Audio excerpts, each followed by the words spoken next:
Bismillahirrahmanirrahim. Assalamualaikum warahmatullahi wabarakatuh. Asyhadu an la ilaha illallah, asyhadu anna Muhammadar Rasulullah. Allahumma sholli ala sayyidina Muhammad wa ala ali sayyidina Muhammad kama sholaita ala sayyidina Ibrahim wa ala ali sayyidina Ibrahim bil alamina innaka Hamidum Majid. Sebelumnya kita panjatkan dahulu doa kepada Gusti Allah ingkang Maha Agung untuk saudara kita yang telah memberikan sholawatnya kepada channel dakwah ini lewat infak dakwah sehingga masih setia, masih eksis, bisa hadir dalam ruang-ruang diskusi kalian semuanya. Dengan sebuah harapan tentunya semoga sholawat itu menjadi catatan langit amal soleh bagi mereka dan keluarganya kelak. Dan insya Allah Gusti Allah Agung akan membalasnya dengan balasan yang lebih baik lagi, karena memang hanya Allah lah yang pandai membalas kebaikan hamba-hambanya.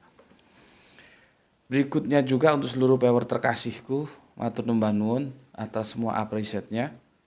Anti skip, anti download, dan bila berkenan silahkan di share link-link dari kajian lewat channel dakwah ini. Semoga itu semua menjadi catatan langit bahwa engkau telah mengambil bagian dalam syiar dakwah Islam. Dan begitu juga atas seluruh doa baiknya aku ucapkan terima kasih, dan semoga kebaikan doamu itu juga tercurahkan atasmu semuanya. Oke, kali ini kita melanjutkan pada seri yang ke-8 dalam tajuk Jangan Katakan Allah Bersemayam di Atas Ars. Ya. Oke. Kemarin sudah aku jelaskan, aku mereview kembali supaya kerangka berpikirmu jelas. Kenapa aku menolak terjemahan ya Allah bersemayam di atas aras? Itu kenapa aku tolak? Kalaupun aku tetap memberikan sebuah apresiasi, penghormatan kepada mereka yang tetap menggunakan terjemahan itu, ya terserahlah, monggo, tapi itu tetap tidak bisa dipahami secara harafiah kalau memang bersemayam di atas aras itu mau dipakai. Kalau aku tidak mau pakai karena itu ada masalah dalam terjemahannya. Ya, itu aku tolak. Sebetulnya bukan itu saja sih, ya. Di surat Al-Baqarah 229 itu digunakan diksi menuju untuk menerjemahkan istawa. Kemarin sudah aku jelaskan ya, memang menjelaskan satu bahasa ke dalam bahasa lain itu agak ribet juga. Kalau di original teksnya itu kan dia sudah digabung sumastawa, itu sebetulnya sumanya itu nggak perlu kita bahas, maka kita ambil istawanya saja. Penggalannya seperti itu, gitu. Ya, oke. Di surat Al-Baqarah ini dia diterjemahkan menuju, dan aku juga tolak. Sama di sini, bersemayam aku tolak, menuju aku tolak. Kalau ini cuma satu ayat, tapi kalau yang sejenis ini ada 7 ayat semuanya. Di Al-A'raf, di Yunus, di Ar-Ra'd, di Toha, di Al-Furqan, di As-Sajdah, di Al-Hadid. Yang kemarin sudah kita bahas. Aku tolak. Aku tolak, aku tolak. Masalahnya kenapa aku tolak? Itu yang kalian harus tahu. Ya, karena kalau dipahami seperti itu terjemahannya, dia akan menabrak Quran surat Al-Hadid surat 57 ayat 3. Menabrak. Apa katanya? Al-Hadid wal awalu wal akhiru. Apalagi ditambah lagi kalau kita kesana lagi wal zohiru wal batinu. Ya, itu menjadikan dia, kemarin kan sudah aku jelaskan ya, konsekuensi logis dari wal awalu wal akhiru itu selain tunggal, dia menjadi maha hadir. Ya, perhatikan. Jadi ini canggih banget ini ayat ini. Konsekuensi dari ayat ini, maka Allah itu menjadi tunggal, dia tidak berbilang, dia tunggal, dan dia menjadi maha hadir. Gitu loh. Ya, menjadi maha hadir karena dia tidak mengikat karena dia tidak terikat tetapi mengikat ruang dan waktu. Jadi ruang dan waktu itu dalam kekuasaan dia menjadi maha hadir. Makanya kan ada dikatakan aku ada dimanapun engkau berada. Itu kalau otaknya nggak cerdas memahami surat Al-Hadid ini ya nggak bisa. Dia harus otaknya cerdas dan fisikanya nilainya ya di atas 7 lah.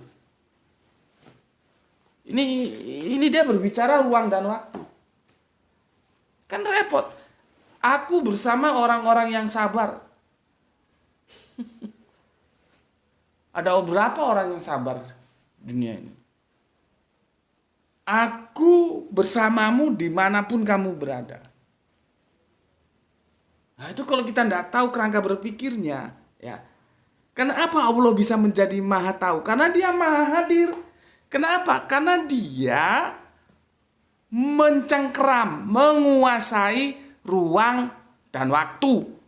Itu dinyatakan dengan wal awalu wal akhiru. Paham di sini? Oke, aku lanjutkan. Nah, di sini ini menunjukkan tidak menguasai ruang dan waktu. Karena ketika dia dikatakan bersemayam, maka dia memerlukan tempat. Ketika dia katakan menuju, berarti dia moving, bergerak. Dari satu ruang yang dia tidak kuasai menuju ruang lain yang dari satu ruang yang dia kuasai menuju ruang lain yang tidak dia kuasai, gitu loh. Makanya aku tolak terjemahannya istawa itu menuju dan bersemayam itu aku tolak. Alasannya apa? Kalau bersemayam dia terikat oleh tempat, bertentangan dengan maha hadir.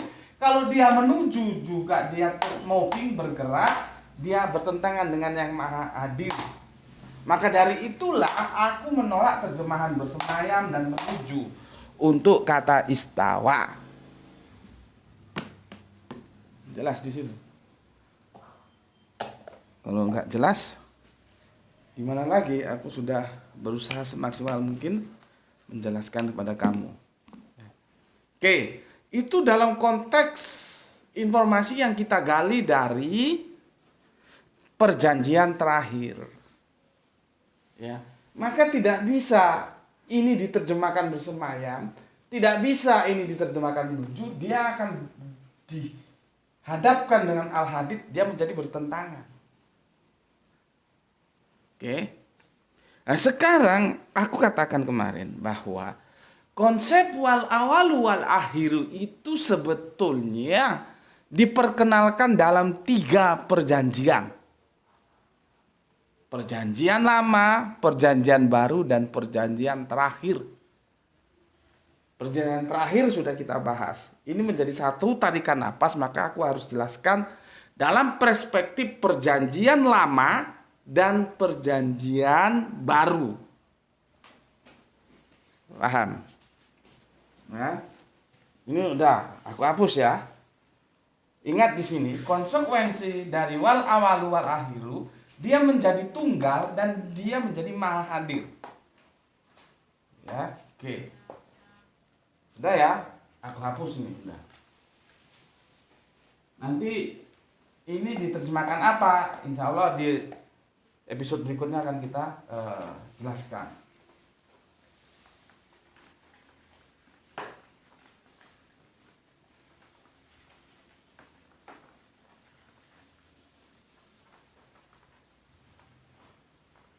Kenapa aku perlu menjelaskan ini? Karena basic kajian kita memang komparasi religion. Ya, komparasi religion. Maka harus kita lihat dari agama-agama yang ada, khususnya agama-agama yang masuk dalam garis benang merah Abrahamic Faith. Ya. Mana tadi ini? Biar panas nih. Bentar. Nih, ya. Kita mulai dari di sini dah ya. Aku tulis di sini ya.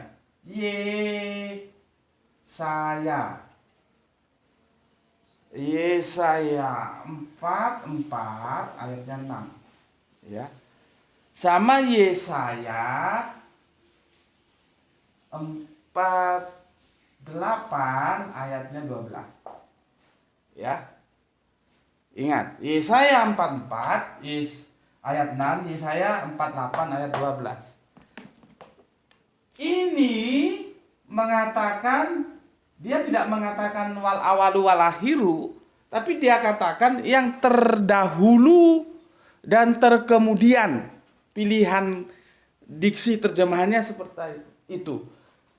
Artinya ini itu sama dengan surat Al-Hadid ayat 3 yang kita kaji tadi. Wal awalu wal akhiru, di sini dinyatakan yang terdahulu dan terkemudian. Itu menunjukkan dia maha hadir dan dia tunggal. Gitu loh. Kalau dia tidak tunggal, tidak bisa masuk yang terdahulu dan yang terkemudian. Gitu loh. Cik panas.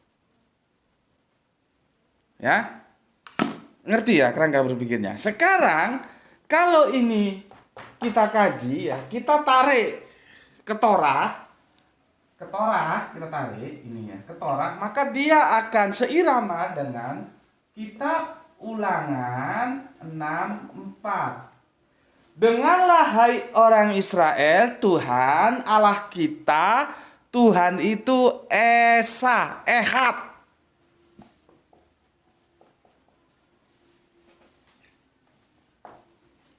Jelas? Kalau kita tarik ke perjanjian, ini perjanjian lama, ke perjanjian baru, dia dinyatakan dalam Markus 12:29. Ini ucapannya Yesus. Dia melanjutkan dari dakwah yang disampaikan oleh Moses. Ya. Kalau mereka kan begitu, kalau bahasa kita Islam Musa, kalau saudara kita Yahudi Moses, ya. Jadi semua menyampaikan ketunggalan Allah. Ya. Ini konsekuensi dari yang terdahulu yang terkemudian, maka dia menjadi tunggal. Nggak bisa kalau nggak tunggal. Maka Markus 12:29 ini kan gini. Orang Yahudi itu kelebihannya itu nggak gampang percaya gitu loh. Yesus itu cerdas, dialog, diskusi, dilihat sama Yahudi. Ini siapa ini? Cerdas banget ini orang gitu. Diutuslah orang-orang oleh tua-tua Yahudi. Coba kamu tanya dia. Tanya, apa hukum paling utama? Dijawab oleh Yesus dengan tegas. Dengarlah hai orang Israel, Tuhan Allah kita, Tuhan itu Ehad, Ahad, tunggal. Nih, dia melanjutkan dari mana? Dari ini. Ini juga begitu. Bahwa Allah itu Ehad. Dia ditanya bahwa apa hukum paling utama? Maka hukum utama itu adalah pengenalan kepada Allah yang tunggal. Jadi dia nyambung dia.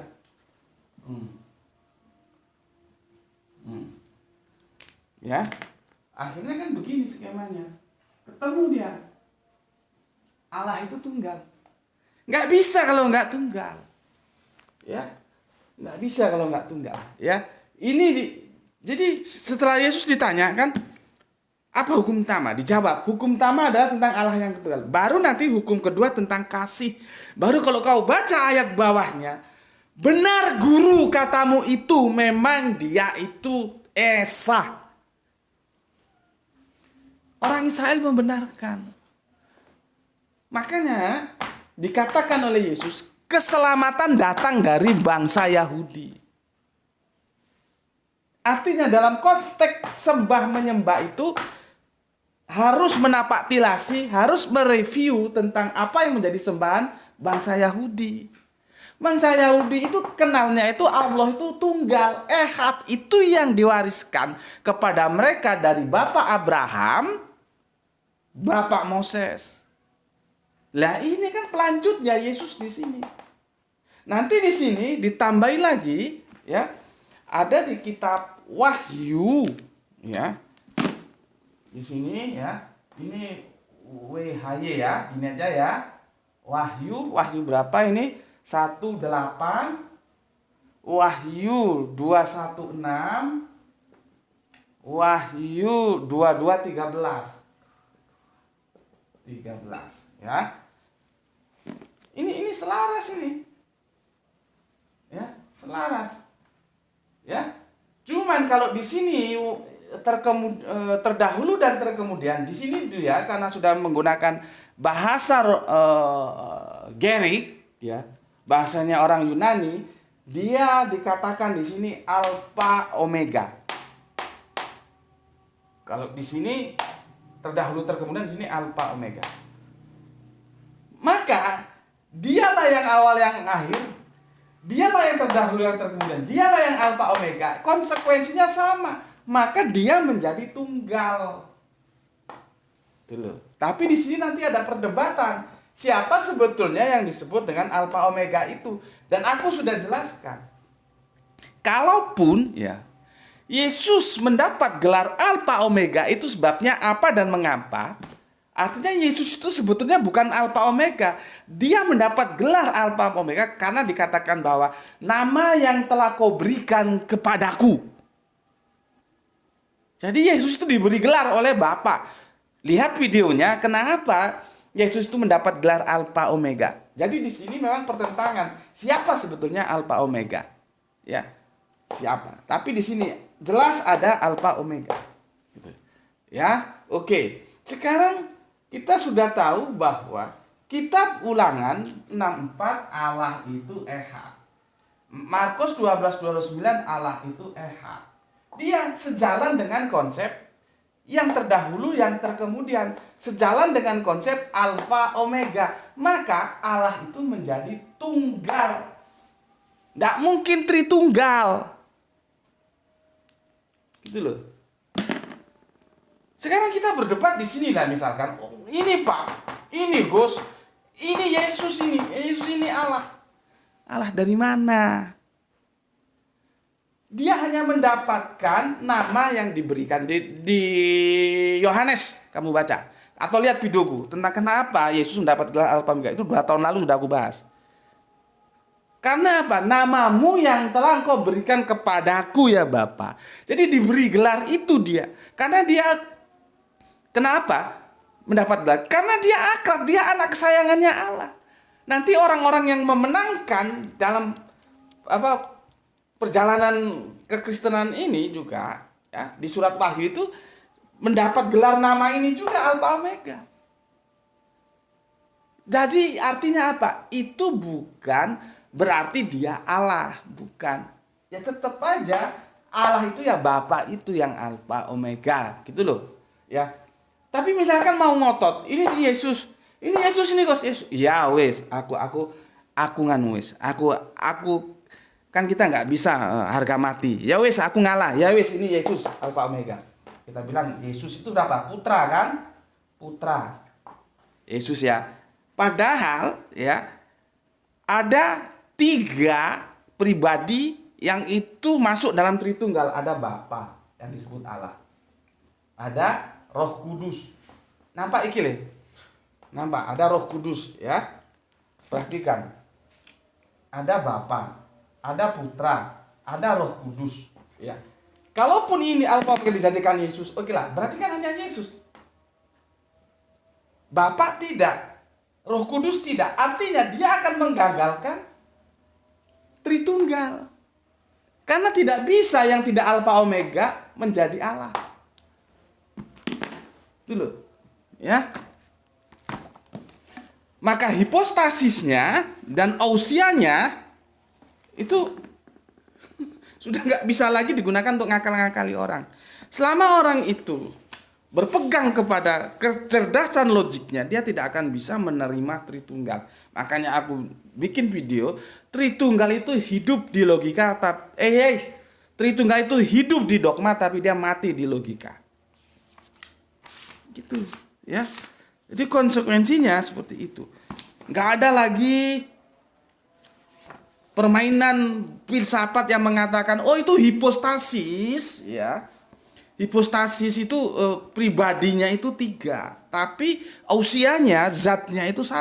Itu kan permainan kata-kata yang orang selama logikanya jalan nggak mungkin bisa menerima, nggak bisa. Ya, jadi ini dulu yang aku sampaikan, bahwa konsep wal awalu wal akhiru itu melahirkan yang pertama menjadi dia itu maha hadir, yang kedua dia itu menjadi tunggal. Dan aku sudah jelaskan perspektif dalam kekristenan seperti ini. Artinya bahwa Yesaya 446, Yesaya 48:12 mengatakan Allah itu menjadi tunggal. Dan itu didukung oleh Wahyu 1:8, Wahyu 21:16, Wahyu 22:13. Disinilah dikenal dengan Alfa Omega. Kita berdebat, itu Yesus Gus. Oke lah Yesus. Berarti Bapa tidak Alfa Omega, berarti Roh Kudus tidak Alfa Omega. Maka gugurlah Tritunggal. Gak mungkin, gak bisa dua-duanya menjadi Alfa Omega. Tiga-tiga tidak bisa. Ya. Oke, itu dulu kajian kita kali ini. Ya, insya Allah besok kita lanjutkan. Ini aku jelaskan karena dia menjadi satu tarikan napas. Ya, satu tarikan napas sejalan sudah aku bawa sekalian. Artinya kekristenan seharusnya juga paham tentang wal awalu wal akhiru itu. Ya, kalau dia memegang ayat-ayat ini, nggak ada namanya orang mau dicekoki dengan Tritunggal, dia akan menjadikan ini loh. Ini. Ya. Oke. Sampai sini dulu kajian kita ya. Semoga bermanfaat. Kalau kamu setuju silakan like, kamu tidak setuju silakan dislike dan tinggalkan tempat ini, cari channel yang menurut kamu membuat kamu suka. Kepada saudara-saudaraku semuanya, semoga semuanya mendapatkan rezeki yang barokah dan kesehatan yang prima sehingga kita bisa melanjutkan kajian-kajian kita sebagaimana waktu-waktu yang lalu. Oke, selamat menjalankan sholat maghrib berjamaah. Penuhi langgar musola masjid di sekitar rumahmu dengan kehadiranmu sholat berjamaah. Sampai ketemu lagi insya Allah. Bismillahirrahmanirrahim. Alhamdulillahirabbil alamin.